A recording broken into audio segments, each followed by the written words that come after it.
Good morning and welcome back to the Netball Show. Joining us this morning is the Thompson Senior Netball Coach, Courtney Macleod. Courtney, how are you going? I'm a bit fresh this morning, but I'm well, thank you. It has been really cold the last couple of weeks actually. It's been freezing. It's been making it really hard to stand out there all afternoon and play and coach netball, that's for sure. Exactly right. I think, Courtney, probably when you look at the league as a whole and you look at the individual teams, I would probably have to say that you've got the hardest job in the league. As far as a playing coach goes, with everything that happened at Thompson last year and all the girls leaving, you went to Werribee, they went to Bell Park, they went all over the place. And you've pretty much been left to sort of get everything together and make a show each Saturday with what you've got. Yeah, it's honestly been the hardest job that I have ever taken on. I've learnt so much about myself. It's not easy. It's difficult with having 4 teams that are at such different levels compared to each other and compared to the whole competition. You know, modifying training, challenging training, managing my time and the resources that we have.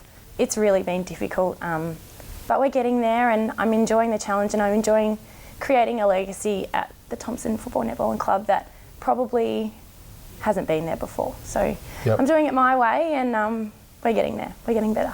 Now, are you coaching A, B, or C? Are you coaching the whole lot? Or A, B, C and D. A, B, C and D? Yep. So you got the whole lot? The whole lot.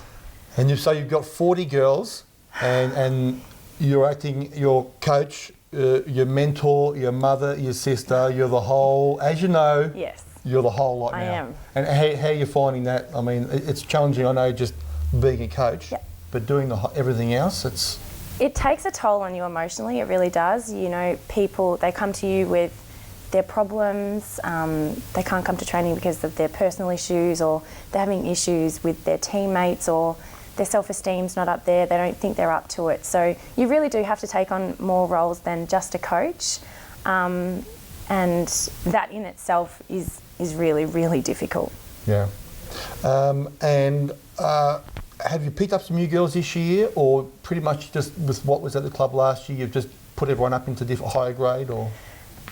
From the 40 odd girls that we had last year, we had 8 remaining and 4 are juniors. So 4 have come up from under 17. So there was 4 seniors and 4 juniors. So out of the A and B squad from last year, I'm the only one left. So we've had to recruit the whole lot. That's amazing. And it is, we're really, really proud of the fact that we can field 4 teams. Yeah. We had no idea that would happen. We thought we would get 2 at the most. So to have 4 and to have 4 teams of 9 and 10 is a really good effort. So we're really, really proud of that. Yeah. Yeah. Look, coming from Geelong West, I know exactly how it feels. This is my 2nd year being on the committee there, and I must say you're doing an absolutely brilliant job to be up and going with your 4 teams, and you should be really proud of that. You have improved since the beginning of the year, and you do need to be proud of that. I guess the only thing I see is junior-wise. You don't have any teams there either, which is... We, back in my day when I was playing juniors, we had plenty of teams. We had probably too many juniors, and then all of a sudden, it's just that area. I think there's a lot of teams in that Thompson, East Geelong area, and kids move on, and we do have under 13s this year. They are beautiful, they are working so hard, but it is something that we are really trying to work on. We have coaches come down to help them, managers come to help them, the senior girls mentor them, so it's that group that we're really, really trying to stick to, make them stick together and bring them up through. We do have 3 girls at the moment who should be playing under 15s that are playing seniors. So we're working on that for next year and trying to get a few more numbers over to field a few more teams. But that is disappointing. But at the moment, the seniors it's a lot. So we're trying.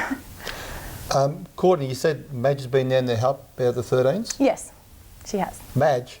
Madge. Is that a help or a hindrance? No, she was wonderful with them and they really, really loved her. They loved knowing that she was the big boss and they felt really special, but she was just helping to clarify some netball rules and some umpiring things that they weren't really sure of. So thanks, Madge.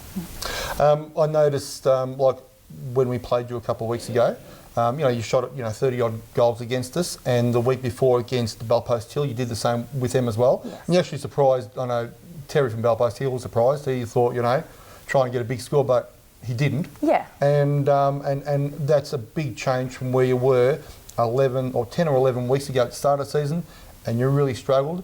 You played Corio, I think, first round, and now you've got them again this week coming up. So I don't think Corio will have that easy game that they did have earlier in the year against you. And of course you're playing against Sonia and Nicole. They're there at Corio, of course.